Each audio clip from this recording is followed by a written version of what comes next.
Hello everyone, and this is my review for Monday Night Raw on June the 6th, 2016. And well, what can I say? There are so many segments here that had so much good potential, but ended out flopping really, really hard. And by that, the opening segment. I'll go with the opening segment of the show in this one. The scene with all six of the Money in the Bank ladder match contenders being in there, all standing on a ladder throughout the entire thing. Like Jericho sitting, like just sitting on the ladder in like his own pretentious way was great. Like how they depicted this whole thing was really good. And I love the promo between all six of the guys. They all worked well together. You had Dean Ambrose not really saying about how he's going to win. It's like, okay, we know it's going to end in a fight, so can we just fight? Can we just fight? And then you had all these guys pitching everything else as Ambrose is just continually going like, can we just fight now? So a lot of good bits in there. I like the bit with Sami Zayn, or Jericho saying, "Yeah, I won a Money in the Bank ladder match," when he was told he had not won it, even though he had created it. And it's like, really? No, you haven't. Yeah, I have. And it's like, I won the first or sixth one or something like that. Was some good stuff. I like the promo. The brawl, not too bad. And then this is where things went off the rails way too fast. First of all, Teddy Long comes out of nowhere, and apparently he's lobbying, and he does this throughout the night too, and I'll get into those segments here in a few moments as well. He's lobbying to become the general manager of SmackDown for when it goes live and the brand split happens again. And he's talking about how, like, what matches he would make here, and like he's making these ridiculous style matches for all six of them. And then Stephanie comes out, and this is where they make the 3 one-on-one matches. You have Jericho and Cesaro. You have Del Rio and Zayn, Owens and Ambrose. Okay, making those 3 single matches, fine. The segment with Teddy Long in there, and then Stephanie is like, "What are you doing here? Like, seriously, what are you doing here?" And apparently they're going to play off the fact Shane's on vacation this week. That portion with Teddy in there felt very forced. I get they're trying to convey the aspect of the brand splits coming and, general managers. I could see them doing this again, but like these 3 segments that they had, they did something in purpose, but they felt out of place still. Like earlier in the night, you had Enzo and Big Cass going up against the Von Villains. First of all, great promo from Enzo, and Big Cass as well. He did his normal shtick, but Enzo's promo was delivered perfectly. I absolutely love that portion of it.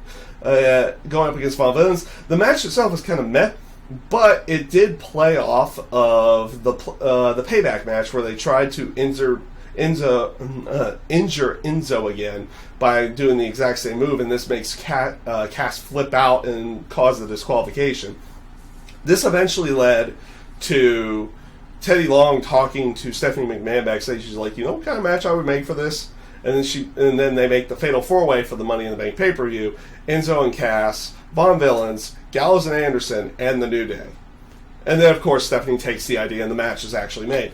Again, it just, like with Teddy Long there, it felt so out of place.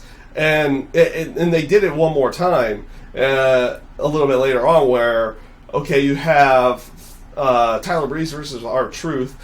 First of all, God, that song, that new variation of the song. I'm glad they did something for the whole Golden Truth side of everything, but man, is that song bad. But at least they didn't go the SmackDown route and put subtitles in a bouncing Goldust head on there. They didn't go that route again. Thank you on that side of everything. But, okay, that match ends very quickly in a schmoz, and Teddy Long comes out and he wants to make a tag team match. And, like, this makes zero sense. Like, this last segment where he gets kicked out of the building kind of makes zero sense. Like, having Teddy Long there in any way, shape, or form, they could have gotten the whole conveying of the brand split out in a different way, It just did not work. It felt out of place the entire night, and I did not end up liking any of these segments to be towards the end. And like I said, there was a couple segments in there that were rather good, and they also led to certain good things. But like Teddy Long just fell out of place here. And I like Teddy Long, don't get me wrong. I love Teddy Long on the mic and everything like that, but it just was completely out of place and no need for it to be there. Now, as for those other three matches, as I was referring to, Cesaro and Jericho, good match, really fun. Having Cesaro go over, not a bad way of going. They're trying to keep him strong going into the pay-per-view match. Sami Zayn and Alberto Del Rio. Del Rio goes over, again, another relatively fun match here. Interesting that they're kind of trading off wins with Zayn and Del Rio right now, where Zayn got a win on SmackDown with the tag match, and now Del Rio gets a win. And then Dean Ambrose and Kevin Owens, another really good match. Dean Ambrose goes over in this case, but the ending of that one was a little bit different, where it looked like they're going to do the exact same thing they did on SmackDown, where Cesaro went up there and got the briefcase and took it down and posed with it and everything, but it was looking like it was going to be Dean. First of all, Dean Ambrose, you have all those ladders at the ringside area and on the rampway and everything. And you're already about halfway to those ladders already. You're not halfway up the rampway. You're like close to those ladders. You start looking back. You have these ladders already there. Why are you going underneath the ring to get a ladder? Seriously? I know he's supposed to be wacky and crazy and everything like that, but seriously, common sense. Ladder right there. Take that one. But that's just on the whole common sense side of everything, breaking a little bit of kayfabe there for a moment.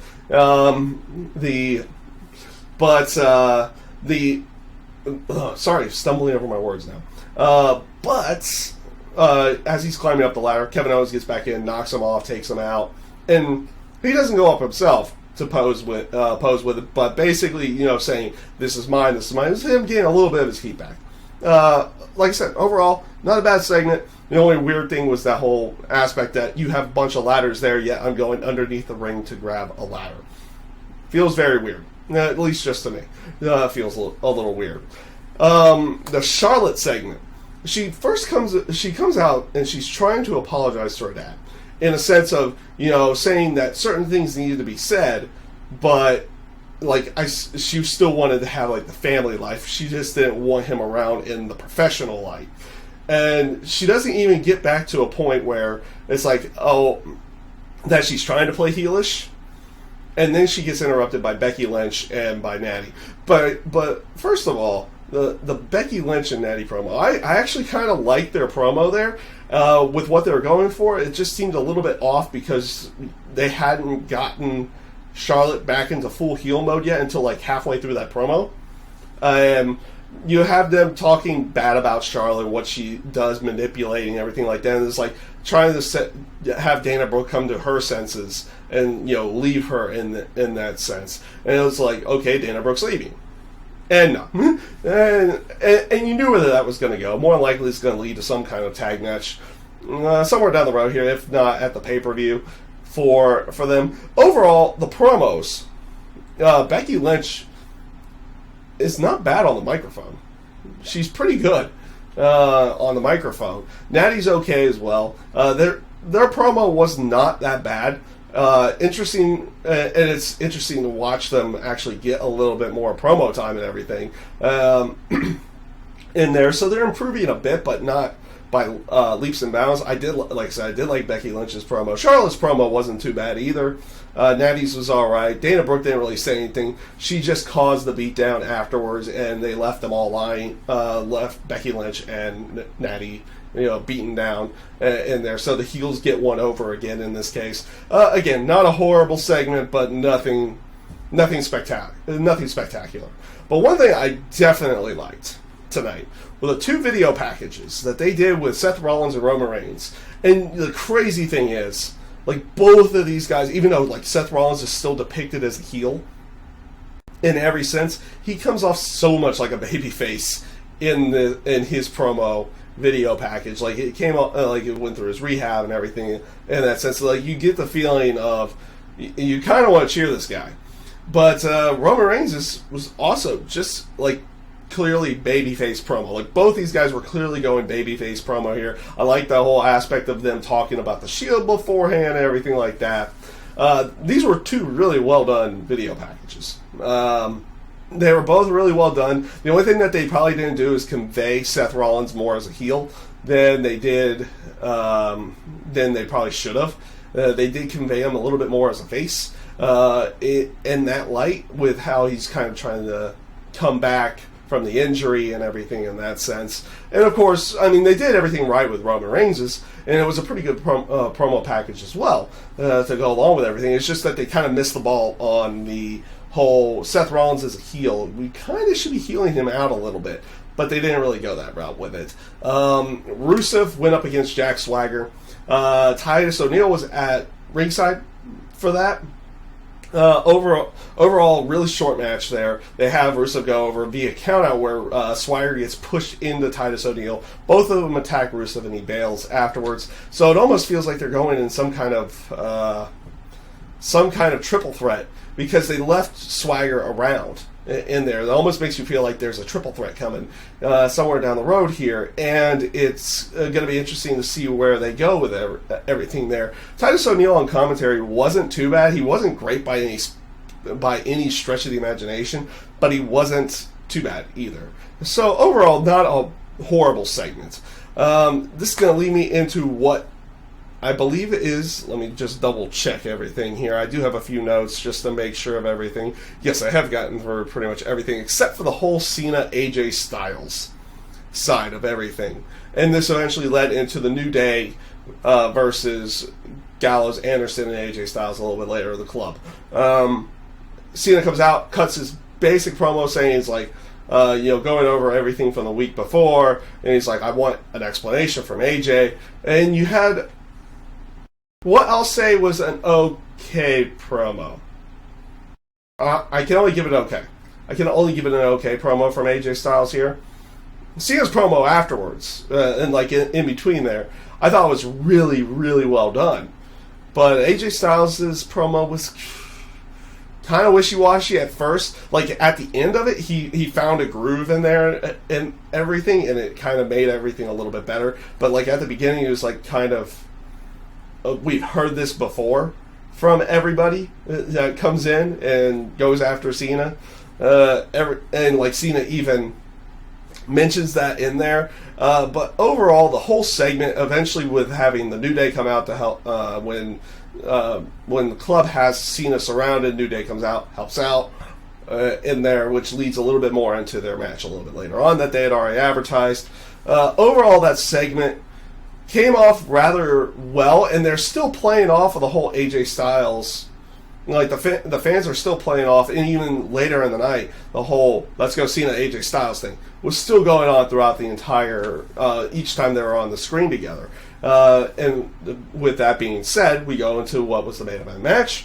It was the club versus the New Day, and Anderson, Gallows, and Styles and New Day were all at the beginning. Both sides kind of getting each upper hand. The club was getting a little bit more of an upper hand. Xavier Woods was kind of running wild a little bit, knocking Styles out of the ring. Eventually he gets kicked in the face, and then Styles clashed onto the floor, which takes him out, leaving it to be a handicap match. Overall, that portion of the match was not too bad. Of anything. Not a bad main event by any stretch of the imagination. The club goes over rather quickly in that sense, which they continue to beat down afterwards. And lo and behold, like I was thinking in my head, it's like, why do people, like in kayfabe, even in kayfabe sense, why do people help Cena? He never comes out to help out anybody. He actually comes out, does his run in. They actually start getting the upper hand on Cena as well, and you have AJ kind of looking down at Cena. I actually like this one. It's like, is that all you got? Is that all you got? And Kofi just comes diving in. I thought that portion was really good, at least in my own sense of everything.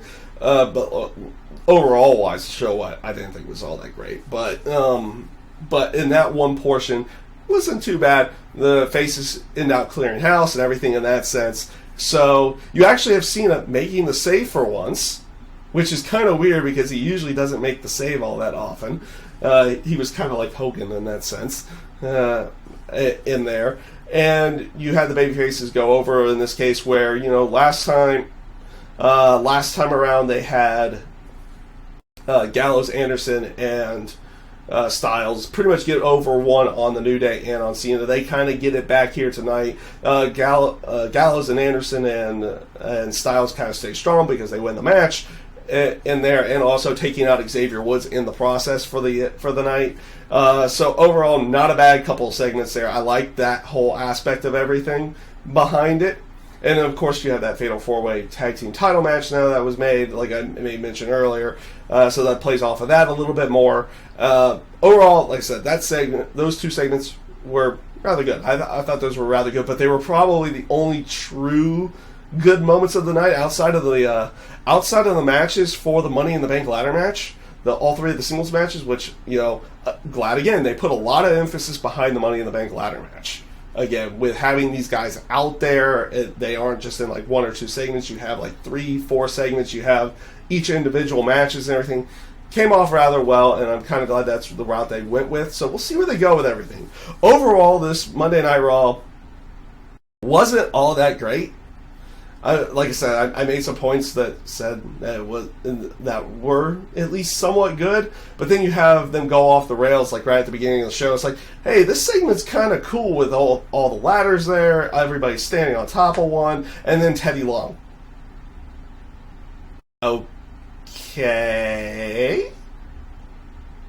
Yeah, that went off the rails way too fast. So you have moments like that on the show to go along with it. Like I said, overall, I can't really say that this show was all that great. It wasn't too bad, but it wasn't really good either. It wasn't. You can't even really say it was a good show, but you can't say it was a terrible show either, because there were some good points to it to go along with everything.